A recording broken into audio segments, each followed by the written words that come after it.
I have to get this. It could be an emergency. Hello, John. We need your money to help raise funds for... No. Man, I get a ton of these from both political parties every damn day, as well as a request from at least 10 charities every week. And listen, I need my money too. I need to pay my bills, and you need your money too. And according to our commander-in-chief, we're all going to become rich and extremely wealthy. It'll be beautiful, beautiful. And in celebration of his presidency ideals and economic foresightedness, we now have a new Pledge of Allegiance.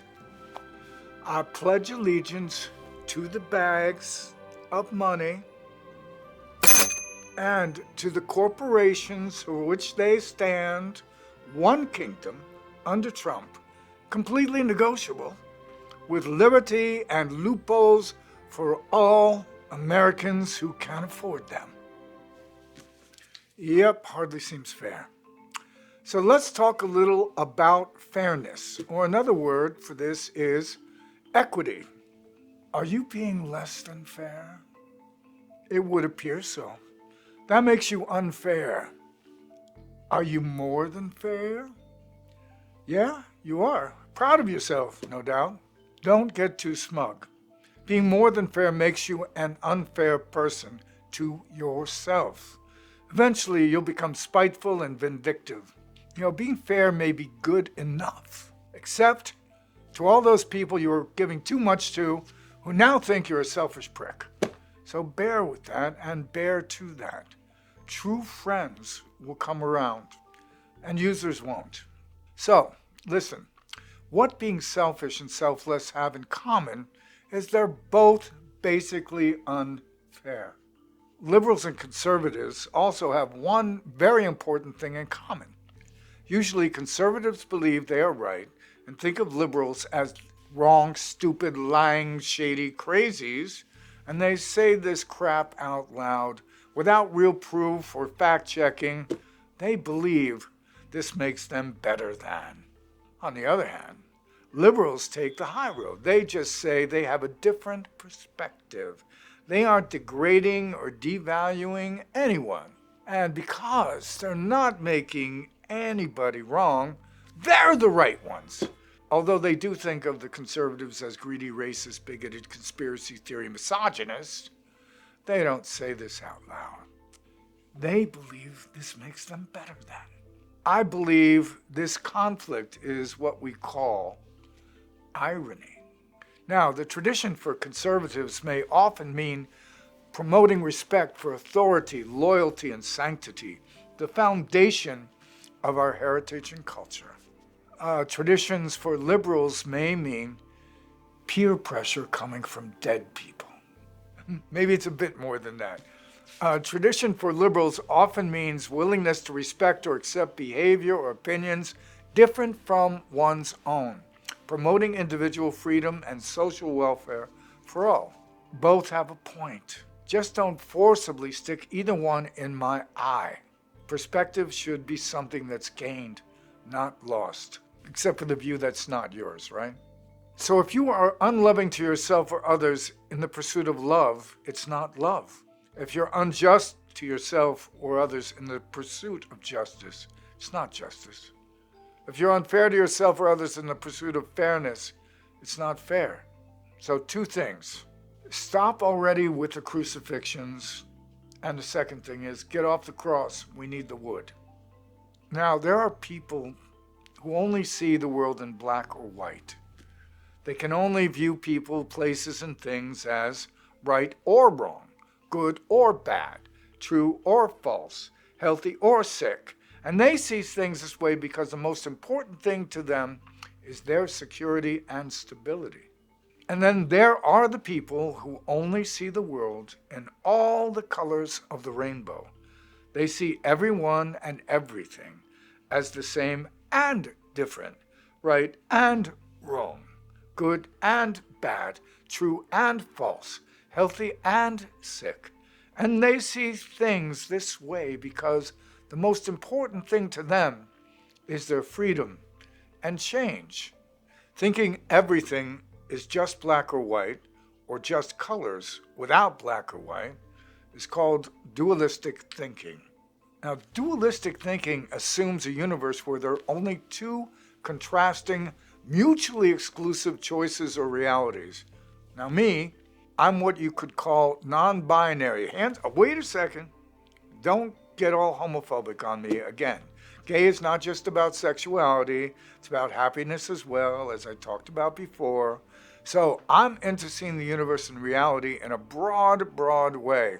I'm thinking about this guy Hegel, a German philosopher of the 19th century. Hegel's philosophy, particularly his dialectic, emphasizes the non-subnity of reality, meaning that the whole is not simply the sum of its parts, but a dynamic, evolving entity where contradictions and negations are crucial for development and understanding. That's a paradox. See, if you mix two gases together, hydrogen and oxygen, and you don't get more of a gas, you get a liquid, H2O, water, non-summativity. You could say the birth of something new and different. Hegel's philosophy centers around the dialectical method, which involves a process of thesis, antithesis, and synthesis. The thesis is an initial idea or concept. The antithesis, a contradictory or opposing idea to the thesis, the opposite. And then the synthesis is a new concept that resolves a contradiction between thesis and antithesis, moving towards a higher level of understanding. There are times when we need to see the thesis of right or wrong to maintain security, stability, and predictability. But not always. There are times that we need to see the world in terms of sameness and difference, the antithesis, to allow for freedom, change, and novelty. Both perspectives are essential to make a third perspective. Like if we want a depth of vision, we need to look with both eyes to see. The types of bonds that facilitate security are hierarchical. Think of a parent, a boss, a cop, a judge. Their behavior involves maintaining power and control to create stability. They all have authority over their children, their employees, and the public in general. They are in some way responsible for their charges. In turn, children, employees, and others are responsible to these authority figures. Now, the types of relationships that facilitate freedom are equal and even.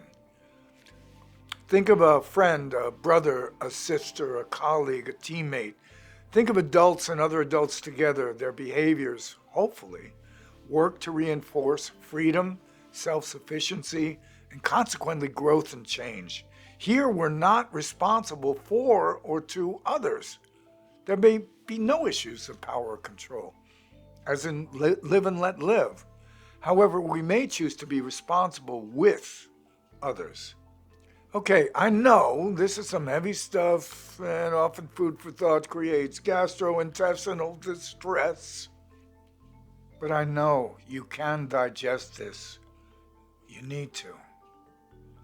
It's my belief that the synthesis of stability and change is evolution, and the synthesis of security and freedom, it's democracy.